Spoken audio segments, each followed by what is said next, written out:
All right, you bunch of yahoos, strap yourselves in for another episode of Dan and Don's Toxic Masculinity. In other words, shut up, sit up, and pay attention. And welcome back to another episode of Toxic Masculinity. I'm here with my co-hosts, none other than the master of all men. You know, the women that they melt in his hands, and we're not talking like milk duds or anything like that. We've got the Predator, Don Frye, and his co-host here, Dan Severn. Toxic masculinity. We're here to offend, defend anybody and everybody. These are simply our opinions. If you get your butt hurt, well, put on your man panties here and move along here right now. We're not here for the pussification of this world. We're here to try to make men men. And our special guest here today is none other than Frank Jasper, but I didn't really know him as Frank Jasper. I mean, when we were talking about the movie Vision Quest, I simply knew him as that character Shoots. The dastardly evil character, invincible. What? Yeah, you were. Come on, man! You're carrying a log on your shoulders up and down. You're just a bad dude. Shit. I mean, you're looking at Max Dean. Or Gabe Dean. I'm sorry. Gabe Dean was talking about when he was young, and he was not a great wrestler, and he didn't win a whole lot. And this guy ended up being a 3-time NCAA, national champion. And it's just because he never gave up. He just kept showing up, kept learning, kept getting better. You just Dave Dean and the Dean brothers were actually part of Montrose Hill McCoy High School heritage. Again, my same high school wrestling. There was a lot of brother combinations. I did not. Dave was a lot younger. I really did not know Dave that well. I knew his older brother Steve. So again, it's kind of like Did Dave win? Wrestling? Did Dave win nationals one year in NCAAs? You asking me or you asking whoever got the answer?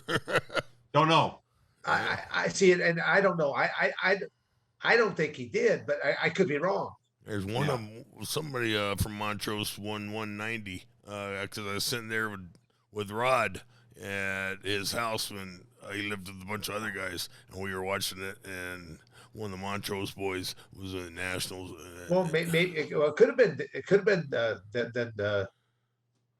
Might have been. What was that? Yeah, I know that one of the Dean brothers that I was watching, it was like 3-time NCAA national champion.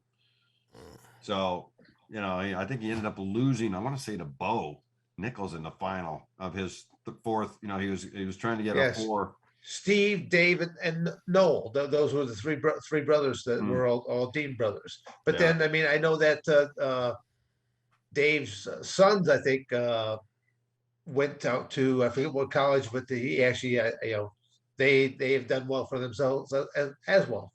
Yeah. It's I have to say that I've played just about every sport, and I've always been the type of person that was always going to do more than anybody else. Like this is I realized that my shoot mentality, which is really who I am in when I'm preparing, that is kind of who I was. And even at a young age, like when I was in grade school, we went skiing for the first, our family all went together and we went skiing, and we would, ski throughout the day, and I would never leave and to come in and hang out and get all warm and have, cocoa with little marshmallows and things like that. My brother always did. He would always come in and get a sandwich and have cocoa and hang out. I was like, I couldn't get enough runs in. I would be the first one up, to get out there and be the first one on the lift. And I'd be the last one to come off the lift. And my mother would actually have to come out while I'm standing in a line and hand me a sandwich so that I could eat while I'm kind of going up. Shit, not me. I think my freshman year in college, I went with the McMahons, went skiing with them, and first day, went to the top a couple of times, and second day I sold my ski lift ticket for beer money, sat in the lodge, drank beer. Had enough of that shit. Yeah, I got into it. So when I finished that day, I would, like I said, I would ski as hard as I could. I would not come off the hill. And when we were driving home, my legs were in so much pain, I'd be crying, but I wasn't going to stop. And that's, I realized when I look back and I was like, yeah, that's the kind of mentality I had back when I was in third and fourth grade. So, to push myself to become the character shoot, I was doing the same thing in the weight training and the bodybuilding. So I'd go in the gym and I'd train for an hour and a half and I would just, people would be afraid because I was nuts. I was like just a beast in there. And I actually had somebody come up to me at, when we were having lunch and he was like, hey, Frank, how you doing? And I'm like, fine, man. How are you? He goes, you're kind of an intense person when you're in there lifting weights. He says, I'm afraid to approach you. I mean, Are you one of those guys? Are you one of those guys making all that fucking noise? I made the faces. I was like, yeah.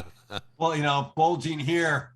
My dad says, my dad came and watched me lift weights. He goes, you have to make that face. And I'm like, Dad. It's my face, Dad. You gave it to me. It's your fault. Wow. I think it's been good. This has been good. I never actually did try skiing.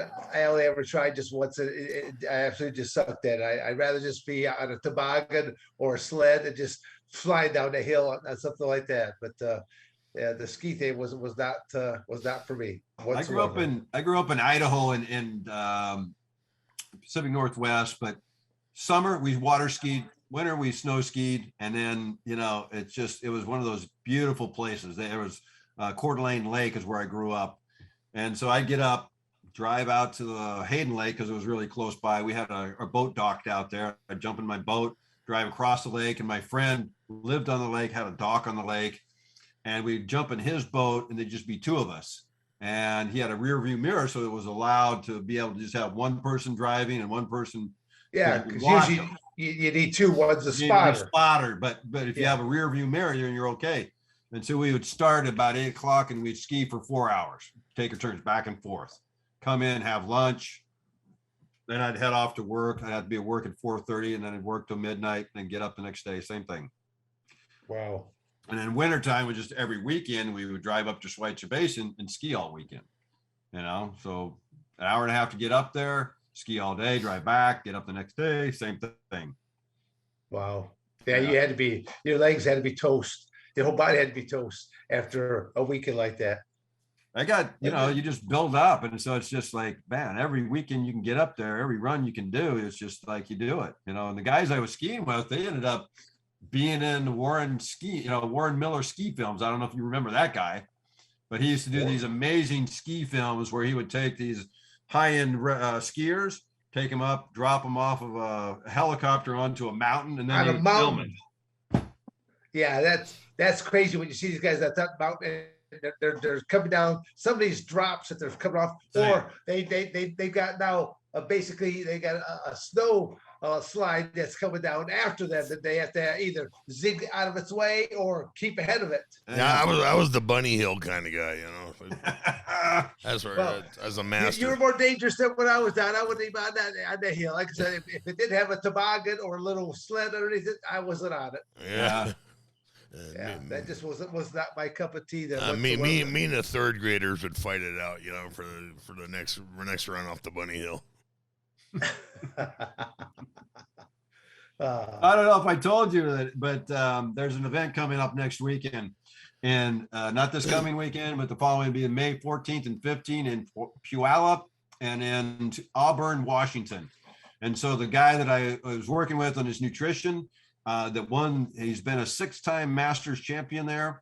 We have kind of come to a little bit of a challenge because we really respect each other, but we also are going to challenge each other. So we've got this match that's coming up on the 14th and 15th in Washington, and so it's going to be one or the other is going to be coming off that mat. Wow. So yeah, I'm just stupid. I'm just gonna keep fighting and wrestling until I can't keep fighting and wrestling anymore. What's I mean, other than the pride and stuff like that, is there anything that's on the line? Like we're going to someone buys lunch, or we or gets the hot tub afterwards, or whatever. Well, a foot rub. Yeah, no, there's certain just pride in being able to beat a 6-time world champion, and for him, it's to try to challenge a character that he's watched over the years in a movie that was filmed, and where he grew up, and his coach was in it, and it was based on his school and another school rivalry, the Thompson High and which was Rogers High, and Meade, which was Hoover High. That's where they came originally from, and so his coach was from Rogers, which was Coach Ken Pello, and then the other team was from Meade, which was Cash Stone, who was the actual referee in the final scene and the final wrestling really? scene. And then my coach was actually Ken Pello in that final scene, which was actually, Rogers' head coach, and it was this guy, Brad Schwartz's head coach for years in high school.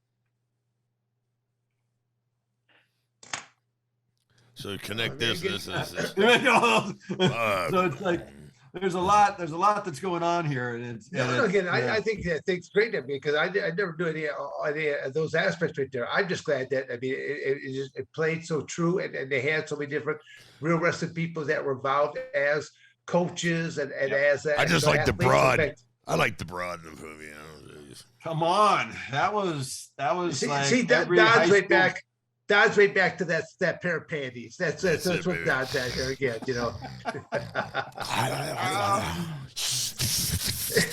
I mean, come on, and then of course Linda Fiorentino then followed that up with some just psychosexual thrillers that you just had to go, oh, she's even more sexy now, right? Oh man, she's a beast, Dan. She's a beast.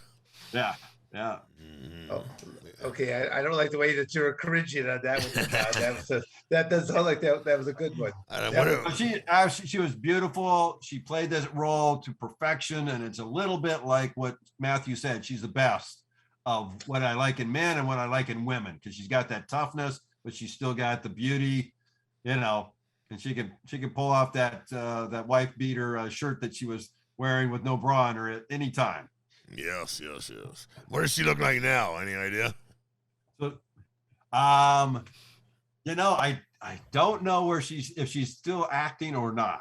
I recently saw her interviewed on David Letterman. There was like a throwback from it just came up, and I was like on my Facebook and on my YouTube thing, and I was like, oh, I have to see this. I've never seen her do an interview, and it was way back in the time. It was right after she did Vision Quest, and during the time she was doing Vision Quest, she got a call from the guy that was one of the head executives at one of the companies that I think was Warner Brothers, and he said, "You got a nice ass. I want to see those pants a lot tighter." I'm like, and that kind of freaked her out. And after she shot Vision Quest, she kind of. I thought the director was saying that about you. Come on now.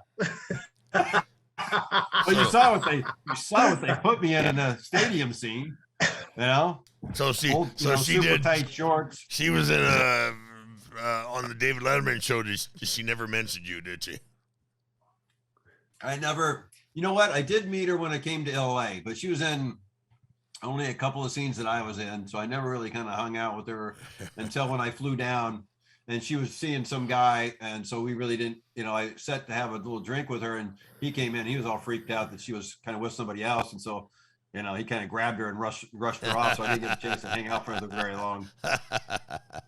Wow. That's so funny. That is so funny when that happens. Competition. Competition. Life is competition in all aspects. When these squirrely guys, you're sitting there talking to a gal, and some squirrely guy comes running up. Oh, she's my wife. And he carts her off. I was just sitting down because my back hurt, buddy. Well, definitely want to plug at least once again there. There's one other topic that we both are connected to that we haven't talked about yet.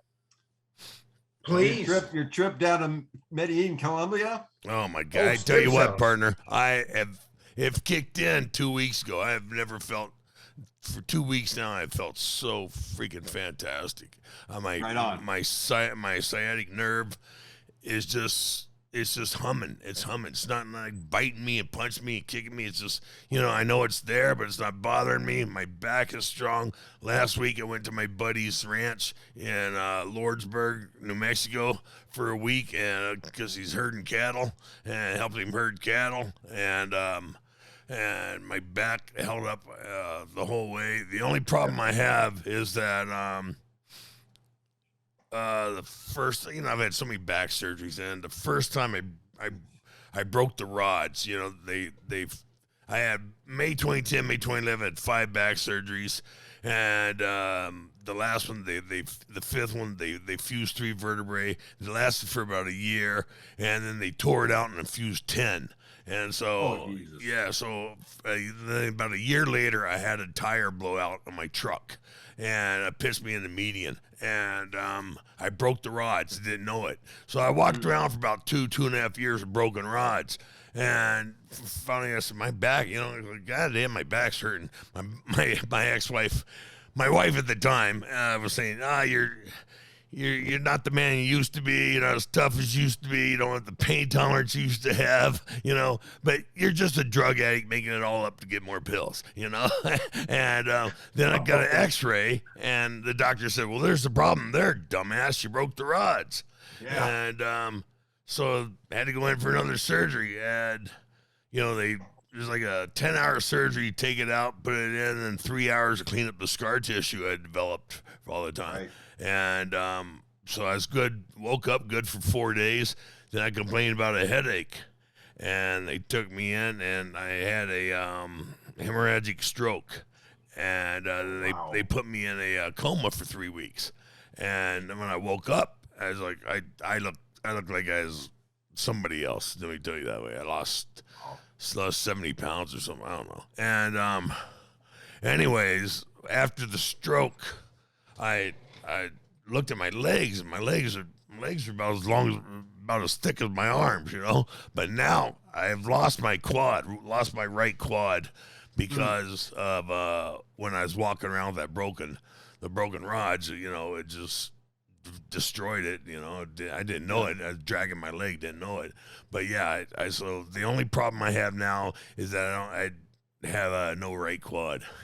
Just wow. I mean, that's due to the innervation that starts at the low back at L5S1. Yeah, you can innervate down your leg, and if that gets either pinched or severed. Oh, and I ended up. That's it. I ended up breaking the rods. I broke the rods 2 or 3 more times. So I've had.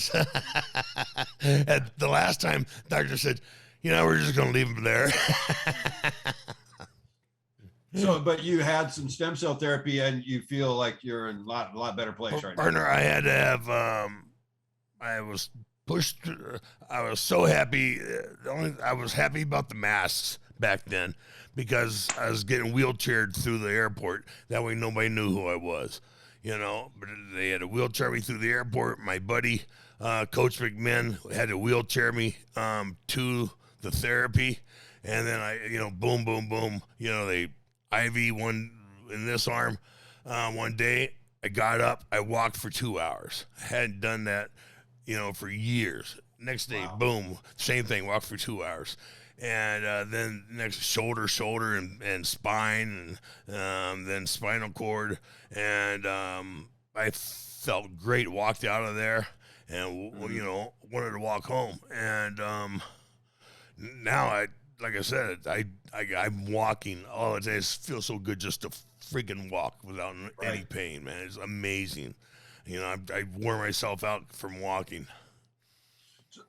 So the whole idea of regenerative medicine to me is really the way we want to go in the future. Yeah. Like every time they fuse, then that'll last for probably 5 to 10 years, because then they'll have to go and do the one up above and down below, because that's fixated now. Right. And so all the torque is going to be above and below. And so now those are going to be getting damaged after wear and tear. So if we can not have to do the fusions, if you can actually get injections of stem cells into your back, into the joints, into the hips, into the shoulders, you can prevent major surgery, number one, many times, and you can get almost full range of motion, strength, and everything else, and sometimes complete recovery from doing stem cell therapy. And I started working with this company out of Florida Stem Cell Research, and I started going to a clinic. Well, Angelo Caprio was the manager, and his father was doing the injections, Dr. DiCaprio, and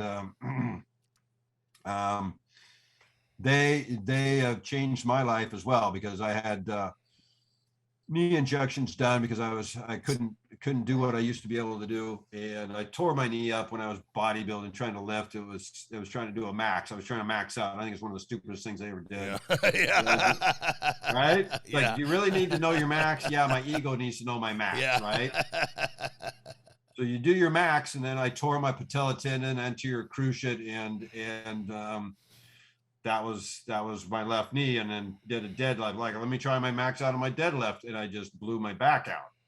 So Wow. every time I tried to max, thank God I didn't try and bench max. I think I figured it out. Yeah, like most people will tear their shoulders, right, when they try and go for a bench max all the time. Like, let me see what I can max this week. Well, you just did it last week. Well, let me see what I can do this week. It's like, all right, give it a shot, and then they end up tearing their shoulder or pec. It's so stupid. But anyway, I started using stem cell therapy about a year ago, and then Dan and I talked about it too, because he went. I didn't know that you went as well. Yeah. That's fantastic. Don went a few weeks before I did. Oh, So nice. that's why it's good, because he's a couple of weeks ahead of me, and how it's supposed to be responded, because when we hit that 6 to 9 month range, that's what's supposed to really kick in, and that's what Don is in. He's in that 6 months to 9 range. I'm just a couple of weeks behind him. So he's in hearing in the sweet just spot. Oh, yes, I haven't felt this good for 16 years. This shit started back in my pride, from the pro wrestling. I messed myself with the pro wrestling, but it really got bad in the Pride days, when I was fighting for Pride Fighting Championships in Japan. And, started taking a pill. I was living on pills. And so I'd take a pill before the fight even. And, Sure. You're doped up and don't even know what's going on. Excuse me. And, you end up, you're slow. You're slow. Yep. You're just not responding. You have no reactions, and reflexes, and you don't know it, because that's the way you live every day. And so my career went like that real fast. Yeah. But I was walking around with a broken back, and I had already broken my neck twice, before that, and had it fused. 2000 I fused my neck, and I was back in the ring in 3 months, so because working for the Japanese, they want their monies. Yeah. They're paying you. You gotta work. Yeah. So it's just a really cool thing that we're working with these products now. We have this opportunity to, like, I think what you said, you dip your finger into what did you say? The fountain of youth. There you go. You're gonna dip your toe into the fountain of youth. Now, just so people out there know, it's like sometimes you can get one injection in the shoulder and it really makes a difference, and it's pretty quick. But it's usually like as what you were suggesting, Dan, is it's like we're looking at the 6 month, 9 months range. Yep. I did an injection in my knee about a year ago, and it improved dramatically over the 3 to 4 months. And then I recently redid it. It was almost a full year before I did another injection. And I've noticed that already within a month or so, it's actually gotten even better.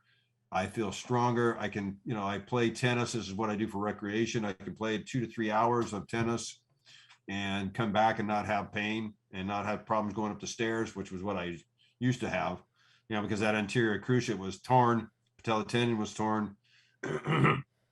I never had it surgically repaired, but, doing stem cells, and this is years and years later, gives it an opportunity to regenerate. This stuff has some pretty cool applications, I think. Oh, it's Yeah, fantastic. what you said about the stem cells, I end up, when I hit 60, just basically just 4 years back, I had a real issue with stairs. I mean, both my knees were giving me some real problems. So going up the stairs, I didn't really push off with my legs and use my quadriceps.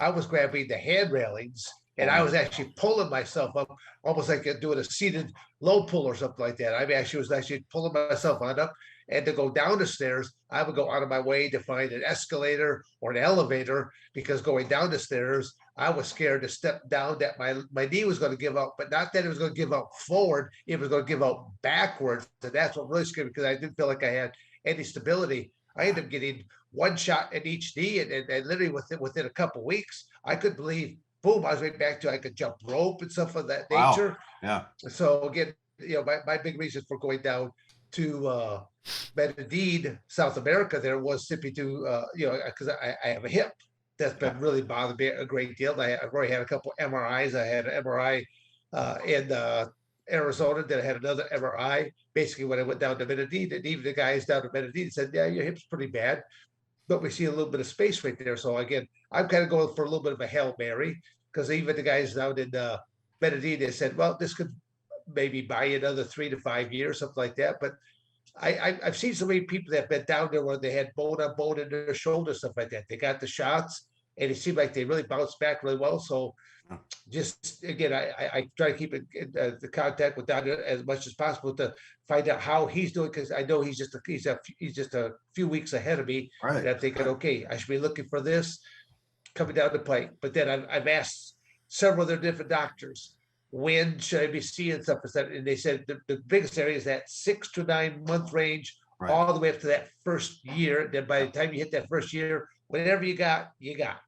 Right. So, but So I think the stem cells are, they regenerate every 28 days. And so they kind of like split and they produce, and then they last about, one injection should last you between 250 and 280 days. And then really? after that, I did not know that. yeah, this is just some, interesting enough, I'm doing my recertification for my, acupuncture license. And I found an acupuncturist who is doing these CEUs, and it's acupuncture with stem cells. And so of course I had to check it out. And so he was talking about this, that they regenerate every 28 days and they last up to 280 days, I believe. It's between 250 and 280. So what happens at that point then? They just die? They're just not growing and dividing and doing. Stop. So that's a good time to kind of reevaluate where you are and say, okay, maybe another round, maybe even sooner, All right, because I was kind of getting nervous, like what like Don was like, just kind of like, go, do they mean they go like a tire deflating or something like that? I mean, but if you gain, whatever you gain, but then now you're right back to this. Well, that I capped off, but now I'm right back to I'm going to start aging, and you'll start to age again, and that'll start to break down again. But it's just, you've gotten a certain level of protection now that you didn't have. Yeah. You went up 10, 15, 25% from what you were, right? Okay. Yeah. See, I kind of look at it there, Frank, as I went in for my 100,000 mile oil change. That's how I look at it as right now. So I should be good for another 100,000 miles. So it's good. If it wasn't until I hit, it's basically 63, then I should be good for another 63 years, right? So I'm going to suggest you might want to have a little bit more going on every year. I mean, look at what you guys did to your bodies, or what other people did to your bodies as you were doing your stuff. You got pounded, it got twisted, it got beat up, and you probably weren't eating the best nutrition. You probably weren't getting enough sleep or hydration, or the right nutrients to really keep things regenerated. I'll bet anything. I bet your body was just taking a beating, and you're probably having a pretty good time. Come on! I'm a picture of health and dedication and discipline.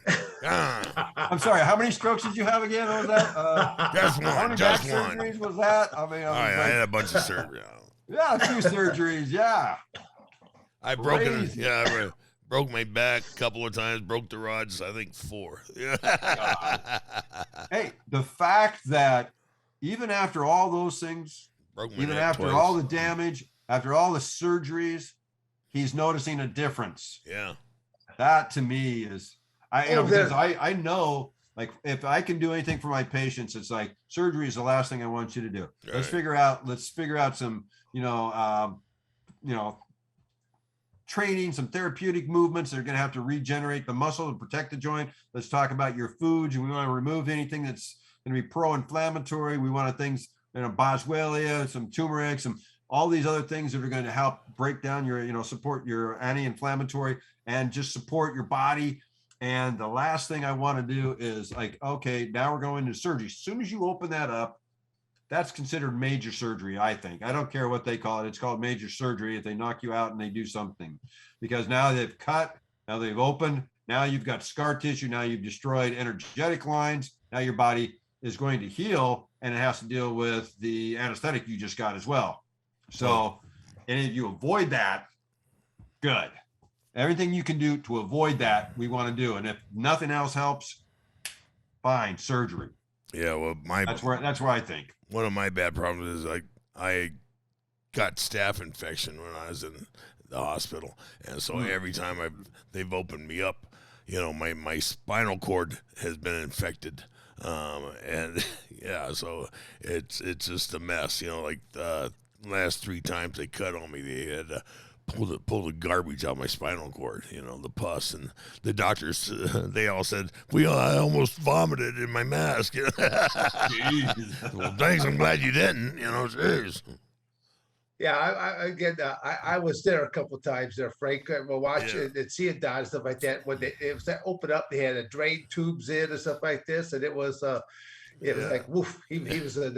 I didn't know if I was going to see him coming out, but Don was in good spirits and stuff like that. But I even said there's a while there that I kept visiting in this hospital, and I visited him over at this clinic. I was going, geez, you got like a freaking hospital type card movement going there right now? You get all these freaking flyer miles or whatever here right now. I think hospital days. I've been told by doctors, we don't want to see you anymore. Go somewhere else. I'm surprised. They were like, "Hey, buddy, come on back. I need to put an addition onto my house. So come on. Exactly. Yeah. I'll see you in another 6 months." Yeah. Thank you for watching another episode of Dan and Don's Toxic Masculinity. You better like, subscribe, and share, or I'm going to come to your house.